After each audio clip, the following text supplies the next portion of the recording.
DSC అంశంపై YCP అవలంబిస్తున్న తీరును నిరుద్యోగ జేఏసీ సంఘాలు తీవ్రంగా తప్పుపట్టాయి. టీడీపీ కేంద్ర కార్యాలయంలో 17 యువత నిరుద్యోగ సంఘాల జేఏసీ నేతలు సమావేశమయ్యారు. రాజకీయ ప్రయోజనాల కోసమే వైసీపీ నేతలు తప్పుడు ప్రచారాలు చేస్తున్నారని ధ్వజమెత్తారు.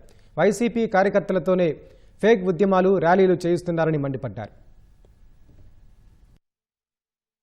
ప్రభుత్వం వచ్చిన తర్వాత గౌరవ ముఖ్యమంత్రి గారు డిఎస్సీని మెగా డిఎస్సీని అంత పవిత్రంగా నిర్ణయిస్తే దాన్ని కొన్ని పార్టీలు వ్యతిరేకంగా ప్రచారం చేసినట్టు మేము తీవ్రంగా ఖండిస్తున్నాం. దీని ఆలోచన విధానాన్ని మీరు మార్చుకోకపోతే ఉద్యమ నిరుద్యోగంగా మేము భావించే రాష్ట్రంలో ఉన్నటువంటి అఖిలపక్ష విద్యార్థి సంఘాలు అందరం ఏకతాటి మీదకి వచ్చి తీవ్రమైన పరిణామాలు ఉంటాయనేసి మేము డిమాండ్ చేస్తున్నాం. మెగా డిఎస్సీలో ఎలాంటి అక్రమాలు జరగలేదు. వైఎస్ఆర్ కాంగ్రెస్ పార్టీ లేనిపోని ఒక అసత్యాన్ని పదే పదే చెప్పి నిజమని చెప్పి నమ్మే విధంగా ప్రయత్నం చేస్తుంది.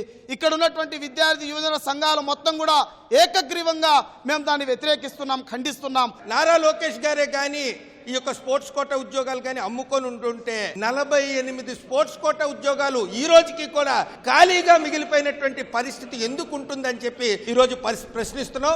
జగన్మోహన్ రెడ్డి గారు మళ్ళీ అధికారంలోకి రారేమో అని చెప్పి ఒక అక్కస్తోటి ఈ రోజు రాష్ట్రం అంతా కూడా ప్రజల్ని, నిరుద్యోగులను, విద్యార్థులను నమ్మించే విధంగా కృత్రిమ గారడీలు చేస్తున్న జగన్మోహన్ రెడ్డి గారి తీరును ఖండిస్తూ కృత్రిమ జేఏసీలను కానీ నిర్వహిస్తే జగన్మోహన్ రెడ్డి గారు కో మీద ధ్వజమెత్తుతామని చెప్పి తెలియజేస్తున్నాం. జగన్మోహన్ రెడ్డి ఒక్క డిఎస్సీ నోటిఫికేషన్ ఇచ్చావా? అన్ని నువ్వు పాదయాత్రలో దొంగ మాటలన్నీ చెప్పి నిరుద్యోగులకు ఆశ పట్టించి ఒక్క పోస్టు కూడా వదలకపోతే తెలుగుదేశం ప్రభుత్వం 2024 తెలుగుదేశం ప్రభుత్వం వచ్చిన తర్వాత మెగా డిఎస్సీ అనే అవకాశం కల్పిస్తే నిరుద్యోగులకు ఈ రోజు దానికి కూడా ఫేక్ అని చెప్పి మళ్ళీ డిఎస్సీ పెట్టాలని చెప్పి లేని అబండరాలని ఈ ప్రభుత్వం మీద రుద్దుతాండావు. స్పోర్ట్స్ కోటాలో ఒకవేళ అవకతవకలు జరిగితే విద్యార్థి సంఘాలు గమ్మునుంటాయా?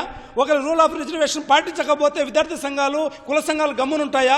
రాష్ట్రంలో ఉన్న విద్యార్థి నిరుద్యోగ యువజన సంఘాలన్నీ ఒకవైపు ఉంటే వాళ్ళ దగ్గర లేక విద్యార్థి యువజన నిరుద్యోగ నాయకులు ఐకాపా పార్టీ కార్యకర్తలనే నిరుద్యోగ నేతలుగా వాళ్లే క్రియేట్ చేసుకుని ఊహాజనితంగా ఈ విధంగా రాష్ట్రంలో అశాంతి సృష్టిద్దామని చూస్తున్నారు. గత 5 సంవత్సరాల నుంచి కూడా ఇక్కడ ఉన్న ప్రతి ఒక్కరు కూడా నువ్వు చేయని పని మీద, నువ్వు వేయని మెగా డిఎస్సీ మీద ఉద్యమాలు చేసి ఒక్కొక్కరు కూడా డజన్ల కొద్ది కేసులు ఎంచుకున్నావు. అరే వాళ్ళు ఫేక్ ప్రచారం చేస్తూ అసలు ఏ జేఏసీ తెలియదు, ఏ రాష్ట్రం, ఏ విద్యార్థుల సంఘాలో తెలియదు, వాళ్ళ ద్వారా దురస్థ ప్రచారానికి పూనుకుంటున్నాం. ఇవన్నీ కూడా రానున్న రోజుల్లో మా తెలుగు ఆధ్వర్యంలో ఈ అందరిని వ్యతిరేకించిందని మనం సమాధానం చెప్తామని చెప్పి తెలియజేసుకున్నాం. రోజుకు ఒక అబద్ధం చెప్తున్నారు, రోజుకొక జగన్ నాటకం ఆడుతున్నారు. పదవుల కోసం, అధికారం కోసం ఇంత దిగజారుతారని చెప్పి చర్చించడం జరిగింది. గతంలో డిఎస్సీ నిర్వహించాల్సిన అవసరం లేదు, టీచర్ పోస్టులే ఖాళీగా లేవు, అసలు టీచర్ పోస్టులు ఎక్కడ ఖాళీ ఉన్నాయి అని చెప్పి ప్రశ్నించిన జగన్మోహన్ రెడ్డి గారు టీచర్ పోస్టుల నియామకానికి చంద్రబాబు నాయుడు గారు మొదటి సంతకం పెడితే